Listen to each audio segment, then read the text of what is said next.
Welcome to another podcast of stories and innovations in ALS with Lisa Deegan, and I'm McFinn from EverythingALS.org. Welcome, everyone, to Stories and Innovations in ALS, episode number 4, Celebrating My Dad. My name is Lisa Deegan, and I'm joined today with McFinn. We're here today because we were both affected by ALS, and we're part of an organization called EverythingALS.org. And the mission is to leverage technology for biomarker discovery with the goal of a quicker diagnosis and more accurate prognosis of ALS. We're joined today by our guest, Sarah Diaz, who is also part of the Everything ALS team. And her family was affected by ALS when her father was diagnosed with it. So we are here to bring stories and memories to life for those who have been touched by ALS.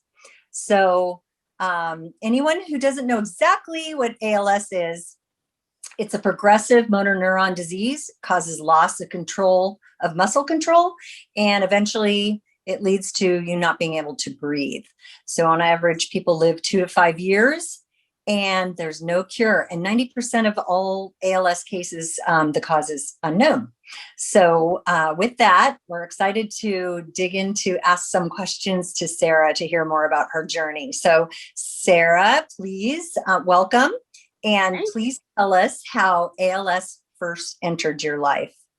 Well, first, I want to say thank you to you both. This is so exciting. I'm so honored to be here, especially part of the Everything ALS team. So I appreciate you inviting me on the call.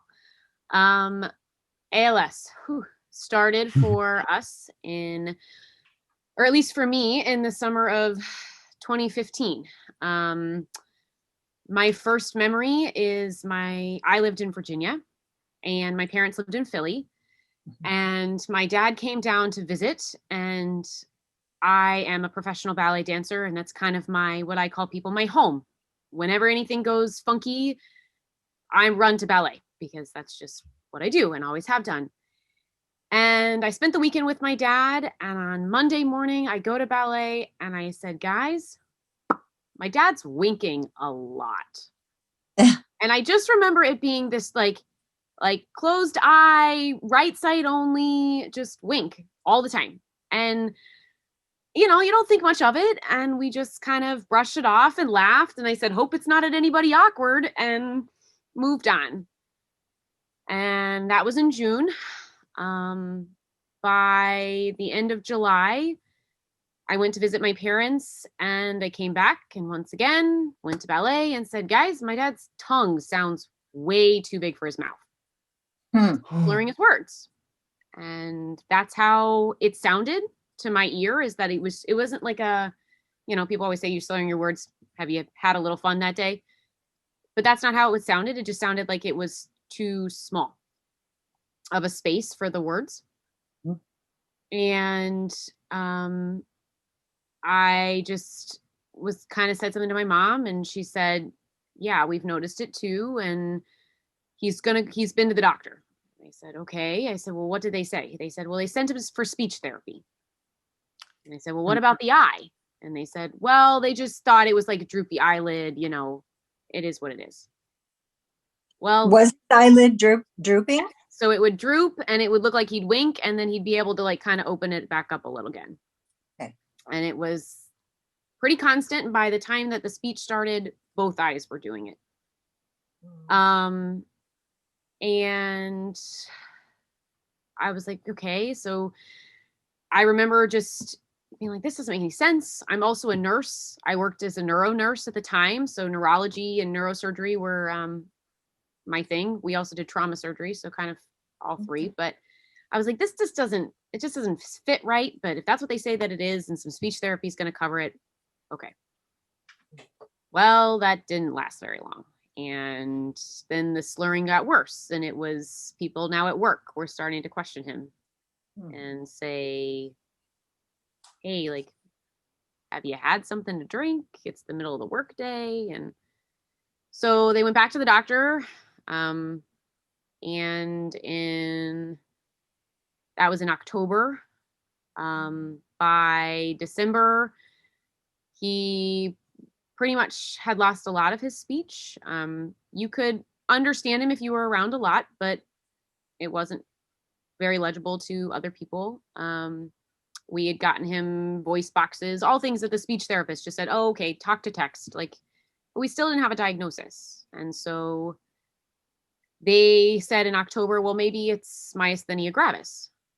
And I had worked with a lot of myasthenia gravis patients, and I was like, okay, cool. That you can take a medicine and it goes away and it's fine. So it's fine. This is going to be fine. Mm-hmm. Well, 2 weeks into him taking that medicine, nothing really changed. And I kind of knew. You knew ALS? I Googled it. I Googled ALS. I said, that's what it is. I know it's what it is. I'm not going to tell my family. That's not for me to put out there. I'm a daughter. I'm not making it real, but I have a pretty good inkling suspicion that's what it is. Isn't there anything else that would have mimicked that since you're in the medical facility to come up with ALS like that? Any other hope? He had gotten, he had done the blood test for Lyme's. We had gone through that gamut with the primary care physician and with the first neurologist. And she was so determined that it was myasthenia. And when that just didn't pan out, I was like, nope, this is what I just knew. I just knew in my gut that that's what it was. And I still remember, like, vivid memory, the very first time I Googled it. Mm-hmm. I'll never forget. I don't remember a thing it said, but the very first website I clicked on was the Grim Reaper. That was the very top of it. And I just cried. Aww. And I knew. I was like, this is what we're doing. This is our life now. So I didn't really say anything to my mom. They were doing the doctors and the checks and the EMGs and the gamut of things that you do. And in April, so now that was almost 2015, almost a year, I was at work. I worked night shift at the time, and I told my staff, because I worked leadership, guys, if my mom calls the unit, I need to answer the phone. So please, please, please, please come get me. Mm-hmm. And about 10 o'clock, she calls and she said, Sarah, I have something to tell you. Oh. Your dad was diagnosed with ALS this afternoon. And I lost it. So appropriate at work, but nothing more I could do. But you weren't surprised. No. But it was real now. Yes. Somebody else put it on the table. It wasn't my gut. It was somebody else said it out loud. Because I think that's what I was preventing. I didn't want to have to say it out loud. And how long did you carry the burden, though, of knowing that this is ALS, but that's not my job to tell my family? How long did you walk around with that? That's a lot to carry. I Googled it in November. Oh. I knew in November. He got diagnosed in April. Oh, that's a lot. Well, I'm an oldest sibling. I have two younger siblings. My brother had just turned 16. My sister was 18. I was much older, and that's what you do. My parents are in crisis. I have two younger siblings. You protect them. If I said it out loud, I made it real. So this was me doing the only thing that I knew how to do in terms of helping my family. And that was, which hindsight we all know I know that now wasn't helpful, but at the time. Sarah, the only thing that's helpful is when the family circles the loved one and whatever they do, because it's so intimate when it's your family member. You can read about these things, but when it comes home, it affects the whole family. And when my daughter came to me the first time she walked in the door to see me, and I was in my wheelchair, it meant so much to me that my daughter was there for me. So Thank you. Please excuse me, but Oh, don't this feel bad. touches- Thank I you. brought tissues, McFinn. I'll be crying here in a Okay. second. I'd Don't have them worry. too. Okay. Well, thank you for being the daughter you are, because that's what gets through, is the love from your heart. Thank you, dear. Yeah. So Oh, that was April. And I went home. I took a temporary leave from my job, not long, and went home. And we just, honestly, we just kind of grieved. I yeah. was just, like, I don't remember really anything concrete from those 2 weeks. I just remember I have to be home. Mhm. And okay, what does this mean? My dad, and I got it from him, we're problem solvers by nature. Mhm. I'm a grab the bull by the horns. What do we need to do? What are the next steps? What is the plan? How do we figure it out? And that was pretty consistently my job, kind of through it. But Did Feel hope at this point when you're in your grieving period and your family's just together? Are you feeling like there's hope, there's some treatments, or were you feeling defeated from right out of the gate? Like, where were your minds at that I point? think we felt, well, we took it off my dad, and he is just a very celebrate life, be with people kind of a person. And so we're going to do this, and we're going to band together, and we're going to be a big family, and we're going to be fine. It's going to be okay. And the planner in me said, well, if we take it and we make a plan and we, do all the things, he's going to be fine. This isn't it. We're fine. We're okay.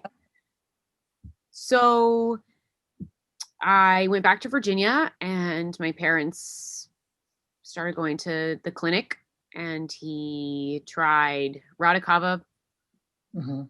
for a week because the side effects were too bad. That's what I heard. He couldn't do it. By this time, I would say it was kind of our only, what I remember as being a plateau. He was still declining, but it was like functional declining. Like he could still sort of He could walk. speak enough. He could, that was what wasn't started next, was the walking. So it was kind of interesting that he was diagnosed with bulbar ALS, pretty much lost his speech, and then it was his legs. Mhm. So by the summertime, he was using a canes and braces on his legs. I remember my parents surprised me. I, again, still lived in Virginia, and we were having our big summer party. My parents were notorious for their huge summer blowouts.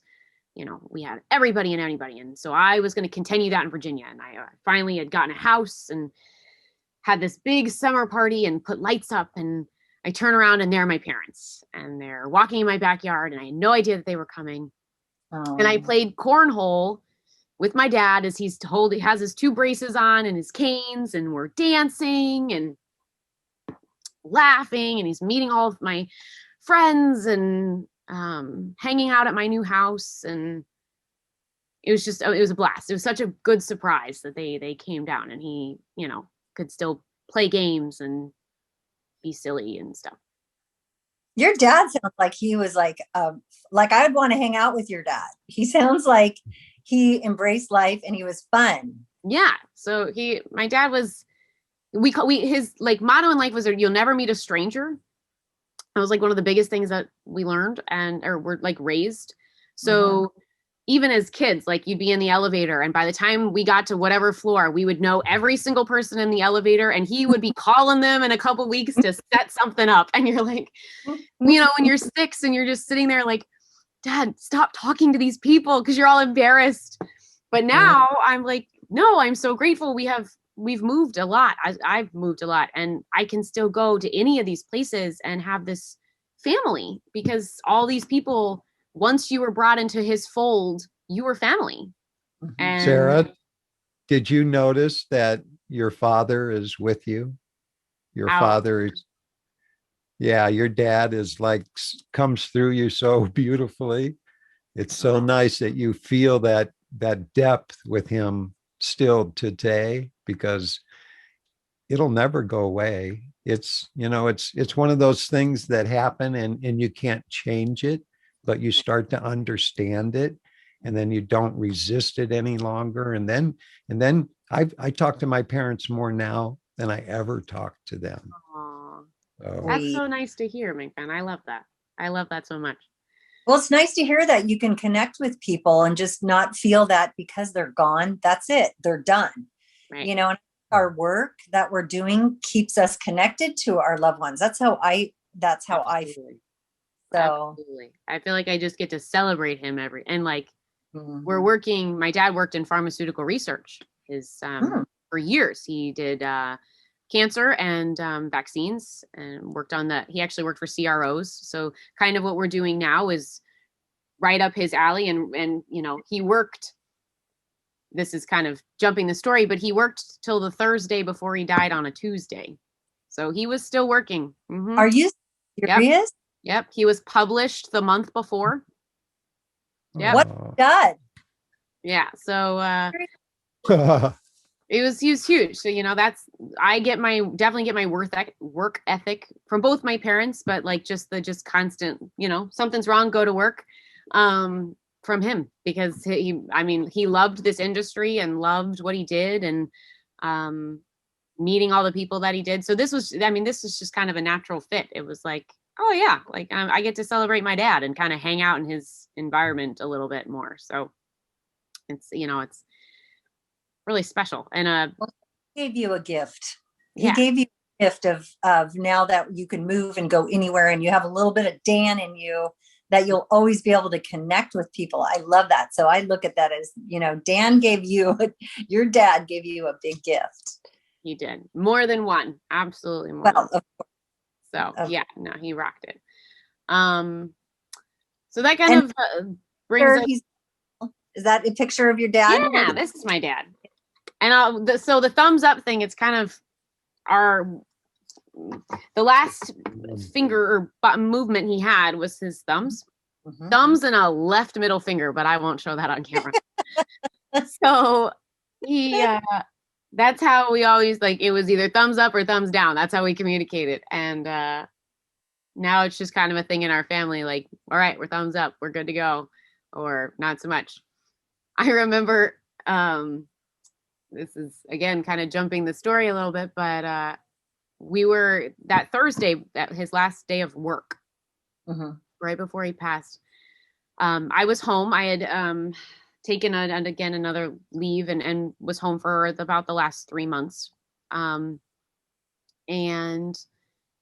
he was like, wrote on his with his eyes, Sarah, I want to go to this pharma conference. Okay. And my mom was working full time to, provide for our family. And so I was my dad's nurse and daughter and food and medicine and everything at that time. And he's like, I want to get in a suit and I want to go to this conference. Okay. So we put on our business clothes, and we had one of those wheelchair vans, and his caregiver was in the back, and his name was Tom, and he could just lift him. And that was the best. I was like, I don't care what you do, you're the lifter. That is enough for me, because I couldn't do it. I'm a solid 5'3" on a good day. It wasn't going to happen. So we're in our outfits, and we're running a little late because it takes you a while. We all know it takes a little longer to get ready. And I'm driving down the road, and I'm going probably a little fast. And he's pressing the alarm button on his wheelchair to tell me that he's mad, and he's throwing his thumb down, and he's whacking me with his arm. And I'm like getting frustrated because we're late. And so I look at him and I turn and I said, you're the one that taught me to drive. So if you don't like it, this is on you. And I remember sitting there like, what is happening right now? Like, what are we doing? We're going to a pharma conference to present about something. I have no idea. Like, but that was my dad. And this 3 days before he passed? So that was on a Thursday and he passed Monday night. Did you guys have any signs that it was coming to the end, or was it obviously not out of the blue? He had a disease, but how did that unfold? So that was 2018. So September 2017, we completed our second walk. We did participate in a walk. And that next weekend he got a feeding tube. He was wheelchair bound, 100% nonverbal.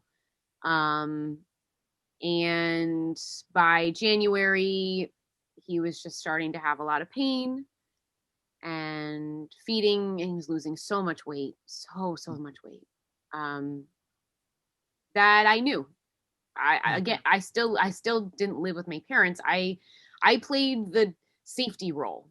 You know, I look back and I can tell you, like, my mom she was superwoman. She just did everything. She worked as an accountant and worked in the middle of the night so that, she could get her hours in and then come home and take care of him. And my siblings were still young. So they, she made sure that they went to school every day and had their sports. And Josh was a senior. So whatever seniors in high school do at this time.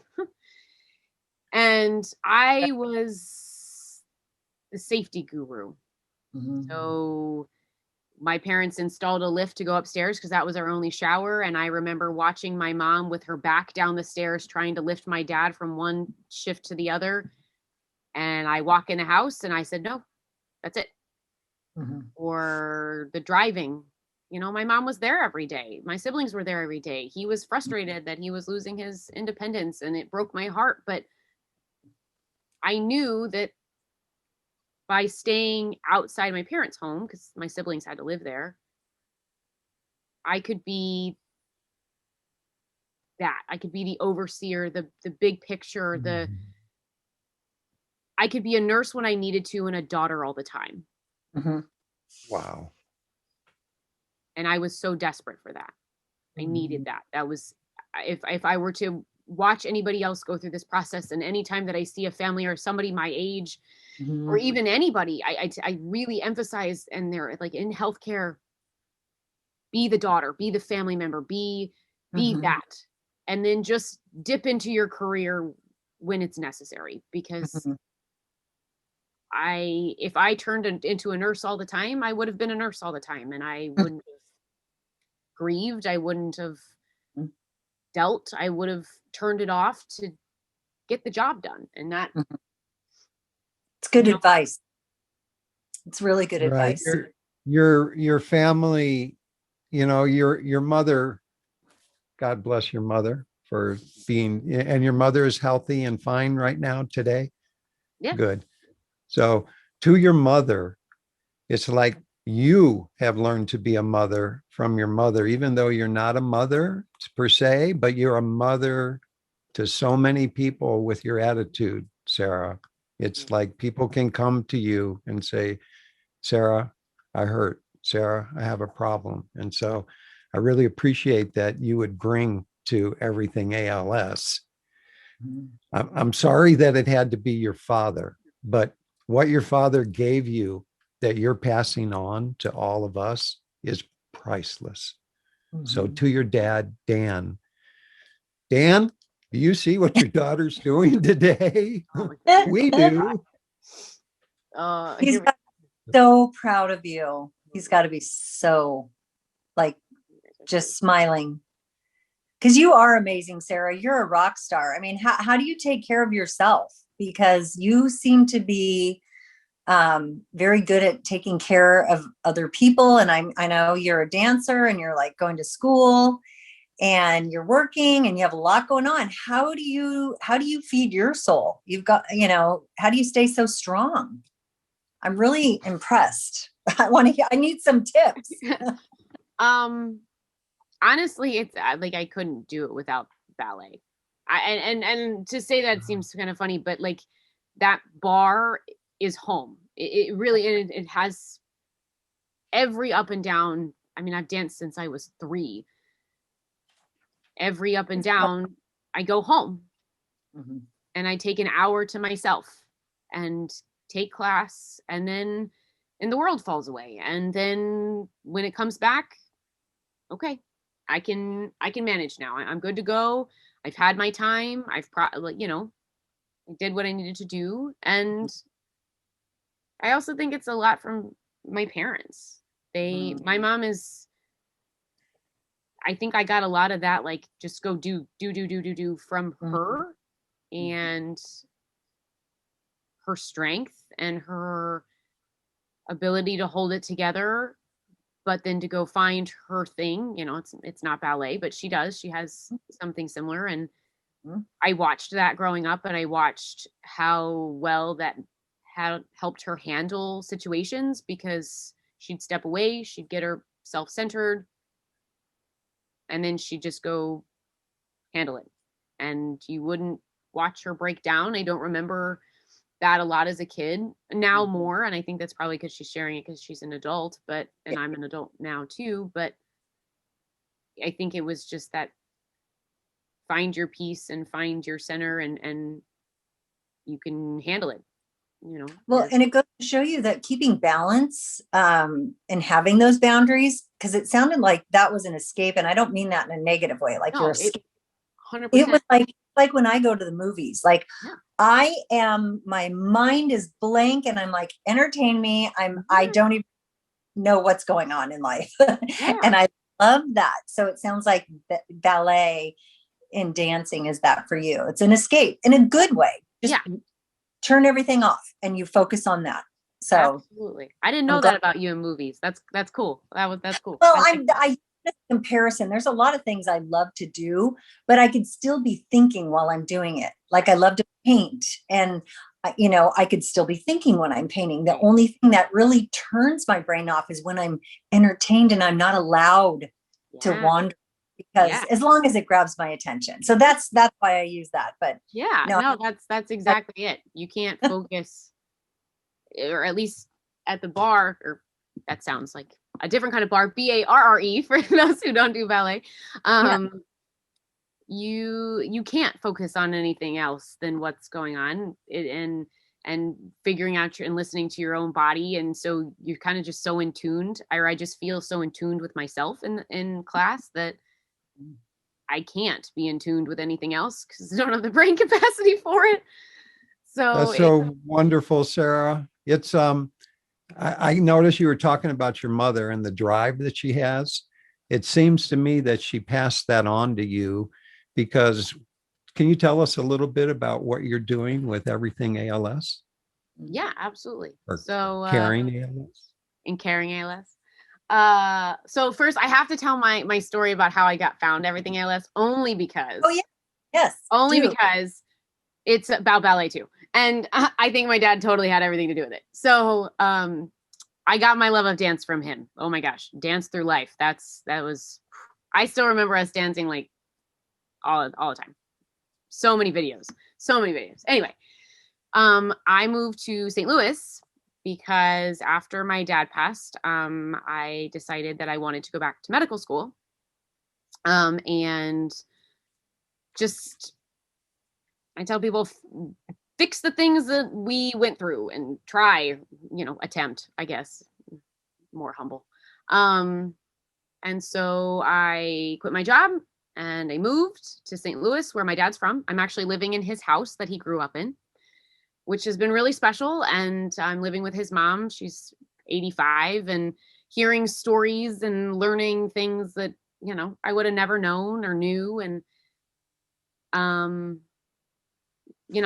feel like I left my home and came to his, and he brought me a new company. So I, came to find a new ballet company, and my executive director of my current ballet company was Indu's husband, Peter's best friend growing up. Oh. And so she overheard me one day telling another company member about my dad. And she's like, I have this lady I want you to meet or want you to talk to. And I was like, okay. And I'm sitting it's December and I'm sitting in a parking lot to go Christmas shopping. And I was like, this will be 10 minutes. Like, I'll just, answer the phone, say, hey, how's it going? And hang up and then go Christmas shopping and do what I need to get done. 3 hours later, I finally drew up home because I was talking to Indu that whole time. Yeah. And that's how I came to find and be part of this family. And I laugh every day because I'm like, that was totally my dad. Like, he's like, you're going to go to ballet, but then you're going to do something else because of it. So totally, Wow. full circle on that. People That was so find each cool. other when they're supposed to. Oh yeah. 100%. It's not all coincidence, right? No. And No. Peter lived in the town and grew up in the town that I lived in when I was in Virginia. So his family lives there.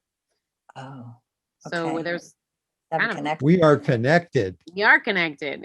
Which Yeah. I think we've learned. So that has been the best part of this whole process. I think from Everything ALS for me is really realizing the connections, really realizing that one step away or that, place, because there is such a community in ALS and, It's a family. It's an extended family, really.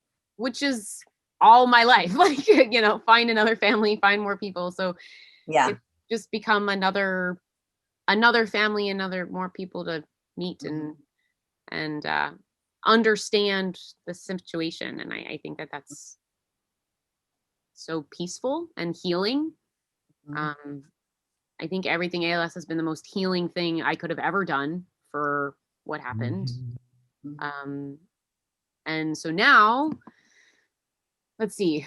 I guess my big thing that I work on. Oh, sorry. Well, tell us what you're doing with Yeah. organization. So my big thing that I've worked on for a while is Caring ALS, which is supposed to help kind of with the financial burden of the disease. But I think to me, it's more about the support. I think it builds a community. It's designed to show you who's got your back. And I think in such a disease that can be so isolating and so internalizing in a myriad of ways for not just the person going through it, but also families. I think Caring ALS is designed specifically to help combat that in more ways than one. And I think that's why I'm drawn to it, because it helps you find your family, and I'm all about finding more family. So I get to work on the design team, and we've come through so many myriads of how it works, but really the whole goal is how can we make it the best we can for people currently going through it? What would we have wanted it to look like, what something like this to look like? So that's been really rewarding and really kind of right up my alley. I also I moderate the webinars, which has been wonderful to learn. I have learned so much. And there's so much to learn. And I, watch all those webinars again because I'm like, I want to know, I want to understand, I want to. Yeah. We're getting information 24/7, right? I know. And it's stuff that I wish I had. And I, want to remember it and file it so that if somebody asks, I can be like, oh, you know what? This is what you got to go listen to. This is what you got to go hear. Yeah. This is such great information. And having our webinars online to just be able to do that for people is, I think, so rewarding. And so, I feel like we're fulfilling one of our goals of wanting to do what we wish we had, which is have the information in a centralized place that's easy to understand and feels like you're hanging out with your best friends, but still knowing and figuring out what you need to do and what you need to know. And, that's been such a, okay, I checked a box. We did a thing, we fulfilled a goal, and I couldn't imagine doing anything else, really. I mean, this is coming home. It's home. You couldn't imagine doing this several years ago. So this is something that each of us it's been brought into our lives we weren't looking. There you go, Dan. Thank you. Thank you for bringing Sarah into our lives, Dan. And Thank that's the beauty of the connections that we make, because we do have something deep in common. And that's what makes, when you say you have a job you go to, I think we have a joy that we go to. Mhm. That's nice to put, McFinn. So that, I don't know. That's, I Well, guess, our story. That's the, I think the more joyous moments and the moments that I like to remember, even being whacked and told that I'm a terrible driver. Those are the stuff that I hold on to. It's your story, it's your journey. And we're so thankful that you were able to share that with us. And we all pretty much kept it together. And you know what, McFinn, ever feel bad about crying because you're with your family? So I don't ever want to hear sorry from you that, or you need a minute. We're going to just sit and go through it with you. So And McFinn, I kind of kept this. There's the ones. Never mind. No, it's okay. I would have lost it too. There was one. It's all right. Okay, you don't need to share it because the intent that you had in your heart to give it to us is plenty. So, Sarah, we have these special little treasures that sometimes they're very personal, and then sometimes they're for everybody. So thank you so much today. This has been such a wonderful opportunity for us to get to know you better, to get know your father, Dan, better, to know about your mother, how much she's passed on to you and your siblings. It's really an honor to be part of a group of people who know deeply what this means, because when people want to cry, we understand why they want to cry. 100%. So, Lisa, anything else that you would like to add before I have our closing today? No, I think I have a much better understanding of what Sarah's journey looked like, and I love hearing other people's stories because it's very different from mine. You had different things that happened, and that's what makes it so great. Is no two ALS patients are alike, and no two family experiences are alike. It is so different from everyone. So I loved hearing your story because it just sheds light on what other people go through and how they experience it, because it really was different from mine. So in many ways. So I loved hearing it. Thank you. Well, I appreciate you both for having me today and letting me tell and celebrate him, because that's cheers better than to celebrate other people. I mean, what could be better than to literally celebrate other people? So that's cheers right. to I'm gonna cheer. Thumbs up to Dan. Thumbs up to Dan. Dan. Thank you, Dan. Okay, folks, we're going to say a few words to try to promote gathering in more people into our family, because this is going to take a lot of us, because they haven't solved this in a long time, but we're here to work on it and to make that solving happen in our lifetime. So I'd like to say just a few words to you before we go. Thanks for joining us in our journey of exploration and digging deep into the souls of those affected by ALS and those working tirelessly to help put an end to this devastating disease. Your stories and your work matter so much to us and to so many. Keep sharing and continuing to help further the research in ALS, so we don't have to see another person suffer. Do you know anyone who suffers from ALS? Are you a researcher, neurologist, pharma, or biotech company working in the ALS space? If so, we would love to hear from you.